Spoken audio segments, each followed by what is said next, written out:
This is the Farm Monitor. For over 50 years, your source for agribusiness news and features from around the Southeast and across the country, focusing on one of the nation's top industries, agriculture. The Farm Monitor is produced by one of the largest general farm organizations, the Georgia Farm Bureau. Now here are your hosts, Ray DeLessio and Kenny Bergamy.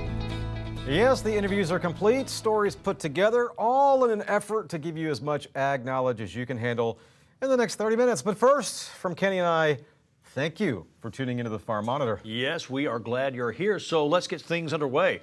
Coming up, the food of the future. That's what some are calling it, why researchers at UGA are looking into the benefits of jellyfish. Now here's something we can definitely sink our teeth into. Strawberries and cinnamon rolls together, one recipe. It's one of the dishes in the latest edition of Meals from the Field. Plus, looks like steady doses of rain from the spring forecast, and while that's a good thing, one expert is also calling for an active hurricane season. These stories and so much more start right now on the Farm Monitor. While you probably won't find it on the menu at your favorite seafood restaurant, jellyfish is considered a delicacy in many Asian countries. However, to create more of a domestic demand, the University of Georgia is looking at innovative ways people can use it in their own kitchen. Damon Jones now with more from UGA Griffin in Spalding County. Walk through the seafood section of any grocery store and you'll typically come across plenty of fish, shrimp, and crab, but jellyfish? That's a product pretty far away from the mainstream. However, according to one University of Georgia research team, it could be a food of the future. Consumers are not really aware of jellyfish, and may not be really, open to try jellyfish or to consider jellyfish as a food just yet.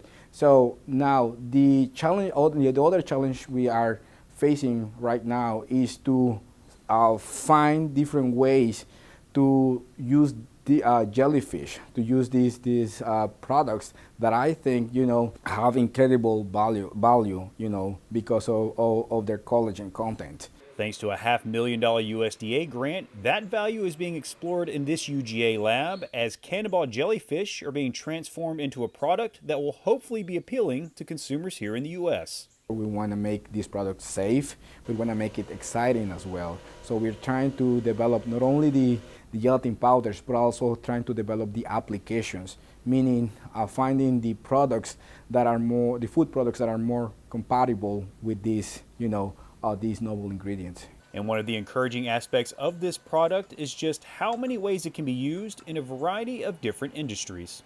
So collagen is a fibrous protein that is the raw material for gelatins. So the interesting part of gelatins is that they are water soluble and they can be used as food thickeners. The other exciting thing about working with gelatins is that there can be applications not only in the food industry but also cosmetics and pharmaceutical industry. While there are a number of challenges working with such a unique item like supply and shelf life, the actual process of turning this into that is pretty straightforward. So once we got either fresh jellyfish or salted and dried jellyfish, we take those jellyfish we started in our facilities, and then we have developed over the years patent pending technology that will convert the salted and dried jellyfish or fresh jellyfish into gelatin powders. As for why this research is so important for the shrimping industry, it would provide an additional stream of revenue during their downtime. The fishermen here are excited about catching jellyfish, especially because jellyfish is more abundant during the off seasons of shrimp, and so they have an opportunity to get high more income during the off seasons of shrimp of shrimp catching. So they are excited. They are very excited to develop a bigger industry for cannonball jellyfish here in Georgia. Reporting from Spalding County, I'm Damon Jones for the Farm Monitor. April 19th, write it down. That's the official pack date for Vidalia onion season as determined by the Georgia Department of Agriculture. Of course, the pack date, meaning no sweet onions labeled or marketed as Vidalias, can be shipped prior to midnight on the 19th. Every year, that specific date is determined by an advisory panel consisting of Vidalia industry members, state ag scientists, and the Department of Agriculture. Soil and weather conditions are also taken into consideration, all in an effort to help ensure that only the highest quality onions end up on consumers' plates. For artist Ward Jenkins, what started out as just another job turned into a lot more than what he expected when he agreed to illustrate the book Tales of the Dairy Godmother. What he found was a new appreciation for the ag industry, one that would never have happened if he had not agreed to do the book. John Holcomb explains. It was a special time in Newton County recently as Tales of the Dairy Godmother, a children's book about the dairy industry, turned 1 year old. It was definitely special for Ward Jenkins, the man behind the illustrations in the book. Jenkins is an artist from the suburbs who, before starting this project, had never stepped foot on a farm in his life and had to visit a few dairy farms before he could get started. And one of those farms just so happened to be in Newton County. I toured 3 different farms, one of them being Rock House Creamery, and then 2 others, all with different sizes, which is also important. So you can see the similarities, but the differences where whereas the Rock House had a creamery, where they actually processed the milk, and for me that I didn't know that. I did not understand what that meant, so that was actually important. So going through the actual physical walking through the farms and seeing it firsthand in person was very important. I took many photos, took some video to see, and I asked a lot of questions, and the farmers are great. And for me, I approached it as like I'm basically like that inquisitive kid in class who's always raising their hand. It's like, well, where's the milk? Where's the milk come from? How does ice cream get to be ice cream? And so I took that approach in making this book, because that's basically what I want to know. I want to know about the process of how we get milk to become ice cream. If you take a look through the pages, you can see all the detail that went into the illustrations, which to no one's surprise took some time. But Jenkins says it was necessary to make the book as accurate as possible. That way kids won't have any misconceptions. Whether it may not be part of the story, it was still important for at least, especially for what Feeding Minds wanted to portray, is to make sure that these books are accurate, so they can see that there are a lot of things that go into, especially like safety and testing and that sort of thing when it comes to milk and the processing itself. I think it's important for kids to be able to see the information, the details in the making of the process of milk, because I know that farmers would want to see that. And there's a great appreciation again of the connection between what farmers do, what cows provide, and for the children to be able to understand and fully appreciate the entire process of milk processing into ice cream. The goal of the book is, of course, to teach kids a little about how the dairy industry works. And while that hopefully will be the case, one thing we know for sure is that Jenkins himself now has a better understanding of the industry and a new appreciation for ag, a wish that no one saw coming, except for maybe the dairy godmother. Meeting the farmers, getting up close with the cows, being in person on the farms was my favorite thing. I mean, yeah, it's nice to have free ice cream, but the best thing for me was this entire experience has been fantastic, just because I have an incredible appreciation for the ag industry, especially the dairy farmers. Reporting in Mansfield for the Farm Monitor, I'm John Holcomb. After the break, pasta, strawberries, and fresh vegetables. The focus on our latest Meals from the Field episode and how primavera goes hand in hand with springtime.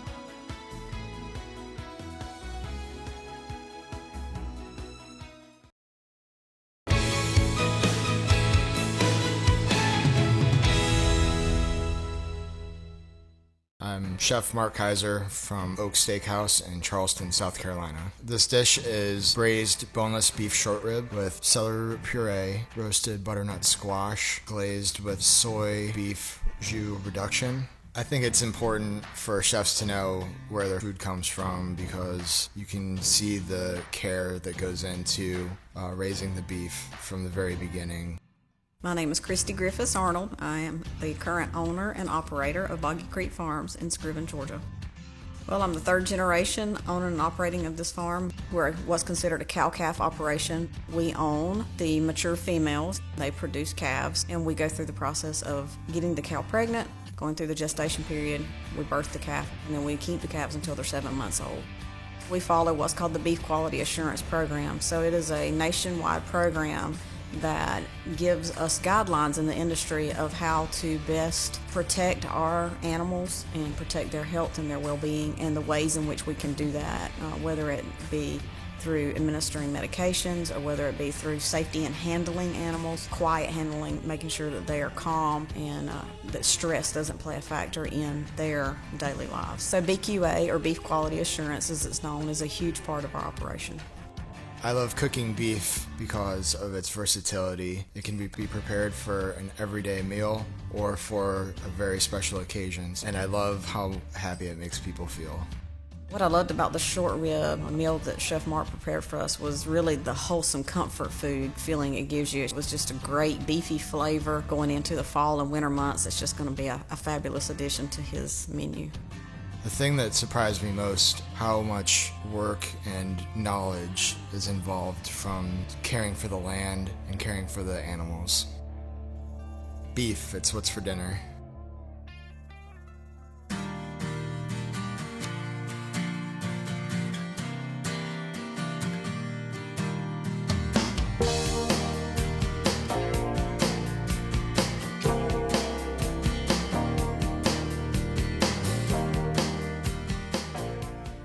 Well, if my math is correct, I want to say we are hovering around 85 episodes of Meals from the Field. That's 7 years dating back to 2014. Very first Meals from the Field we did was strawberries. So guess what? We are doing strawberries today. We're kind of getting into that strawberry season. We're in that lull time right now where there's not a lot of things that are in season. So we're looking ahead to strawberries. Good to see you again, Marcia. You too, Ray. Marcia Crowley, the best. And again, Marcia That's debatable. Marcia has been with us from the beginning. We hope she's with us for many more years. And so again, we are doing strawberries today, and we're also a little I don't know, maybe a shout out to my heritage, a little pasta action pasta today. primavera, which means spring in Italian. There we go. Oh, spring in Italian. There you go. There's your history lesson for today. And since there's not really a whole lot in season, we're going to do a primavera. Well, tell us what you got. So this is, I've already got saute in here, garlic and a medium onion chopped up. Let me turn that up just a little bit. We're going to add to that a pound of asparagus that's been washed and cut into thirds. You're basically adding whatever vegetable you want to add to this. So I added my favorites. One yellow squash, you could use zucchini or leave it out, or whatever. I think I still need to turn that up just a little bit. I don't want it to burn, but you want the sizzle is what I you're want the looking for. sizzle. Okay. This is an orange bell pepper, but you could use green or red or yellow. I kind of want to go with the color on this. Okay. And this is a pint of grape tomatoes that I've cut in half. We're just stirring all that in. And you're going to stir this, let it simmer or saute for about 3 to 4 minutes until stuff starts getting soft. So we're not going to, of course, not going to do that right now. All right, to that you're going to add some olive oil, salt and pepper, and Italian seasoning. All mixed in there. All mixed in there together. A quarter of a cup of vegetable broth. Here again, you could use chicken if you wanted. Just kind of went with the vegetables. All right, once that simmers a little more. Now it's sizzling. Now you're going to add 1 carrot that's been grated. You're going to add 2 tablespoons of fresh basil or chopped fresh basil, I should say. And I love basil. I just love the smell of it. And then a quarter of a cup of Parmesan cheese. And here, like I said, you could use pretty much any vegetable that you want. And we're just going to eat that. We're going to eat that. That looks awesome. You're going to add to that. Don't even worry about the pasta. That looks great right there. I know, it's so good. It just tastes so fresh with the lemon and the asparagus and the tomatoes, and it's just all so fresh. And then we're going to add, and I'm not going to put all of this in there because it'll go everywhere, and I know how you like me to Oh, mess things I up. love when stuff just like spills out everywhere. This is a pound of cooked, this is penny pasta, but you could use anything. Bow ties would be really pretty in here. Sure. Macaroni, spaghetti, whatever. All right, you're just going to stir all that in together and serve it warm. I tried it cold, it wasn't that great, but you could eat it cold. Okay. And that's it. Let That's me turn it. this off. Okay, the next thing, this recipe is embarrassingly simple. I mean, it's embarrassingly simple. This is a large package, 17.5-ounce package of cinnamon rolls. And I hate to mention brand names, but Pillsbury Grands are the best. Okay, so you separate the rolls, and you cut each roll into 4 or 5 pieces. You put it in the bottom of a round or square pan. Then you're going to add, this is 5 tablespoons of melted butter, 1/3 cup of brown sugar. You're going to sprinkle a cup of berries. I'll move this over here so you. And we were using strawberries since they're in season. Right. And these are cut in quarters, you know, just eyeball it. You could use blueberries, you could use blackberries. I'm thinking apples would probably be good in this too in the fall. Nice. Like I said, it's ridiculously easy. Then you're going to add this butter brown sugar mixture to the top of it. And you're going to bake this at 350 for 25 to 30 minutes and watch it so, you know, they don't get too brown. Everybody's oven is different. All right, bake it like this. Then when it comes out of the oven, you are going to use the icing that comes with the cinnamon rolls and put it over the top when it's still hot. I was wondering what you're going to do with I'm that. telling you, it is so good. That's And that's awesome. ridiculously easy. Yeah, it just looks absolutely delicious. And you know, before we send you on your way, I have to give a huge shout out to Marcia. Again, she has been doing this for 7 years, drives all the way into downtown Atlanta once a month. Thank you. Thank you, Ray. Just to let It's you know, fun. Meals from the Field is one of our biggest viewed segments on YouTube. People continue to tune in. Thank you to our viewers for continuing to do that. Yes, that's good to know. A lot of people, I do want to give Marcia a shout out and let her know how much we all appreciate what she does for us every month, because it's phenomenal. We get phone calls, we get emails, we get everything. People loving this segment. So Good. thank you for That's all good you to do. know. But we're not done yet, because you know what we have to do? We have to tell people where they can go to find That's all this stuff. right. That's your job. Yeah, that's my job. Simple. Go to farm-monitor.com. Marcia, again, sends those recipes to us every month when we get done here. We put them up on the web there for you. Very, very easy to follow. And if you have questions, just email us. I always call Marcia and say, hey, we had a question. And she always gets back to me pretty quick. So again, farm-monitor.com. Go to the recipe section. Everything is there for you in detail. And again, Marcia, thank you so much. Thank you, Ray. So good seeing you Enjoyed this it. month. We will see you next month. And we will see you next month.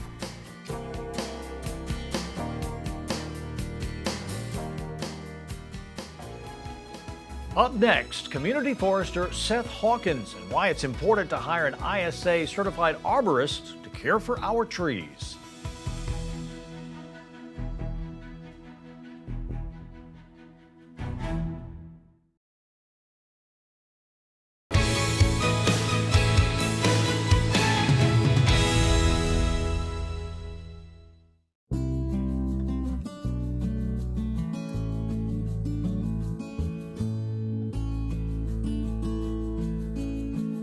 Hello everyone, Seth Hawkins, Community Forester with the Georgia Forestry Commission here.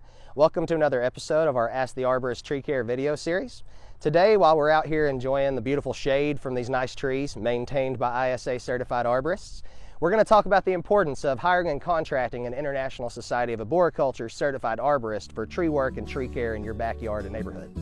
So the International Society of Arboriculture, or ISA, is an organization that sets an industry standard for tree care in the United States as well as many other countries internationally. So there's things like ISA Certified Arborist, ISA Municipal Specialist, ISA Tree Worker, all sorts of different certifications for tree care practitioners. And again, ISA just provides the training, expertise, and that industry standard for tree care. So ISA certified arborists can come out and help with things like proper pruning, proper mulching, watering your newly planted trees, tree risk assessment, tree appraisal. There's all sorts of different things that ISA certified arborists can help with, and it's super important for us as homeowners and as community members to make sure we're contracting and hiring these people with the right expertise to keep our trees alive in the landscape as long as possible. Arborists have a mantra we use called right tree, right place, right? So it's putting the appropriate species in the appropriate setting. So a flowering dogwood, it's an understory species in the woods, so an appropriate place would be a setting like this where there's established overhead tree canopy. And we get a lot of Ask the Arborist questions about dogwoods.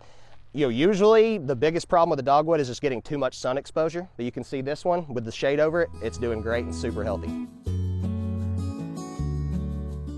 So that was just a quick rundown of some of the services an ISA certified arborist can provide. There's a lot of other tree care techniques and things that an arborist can do to help improve the health and vigor of the trees in your backyard.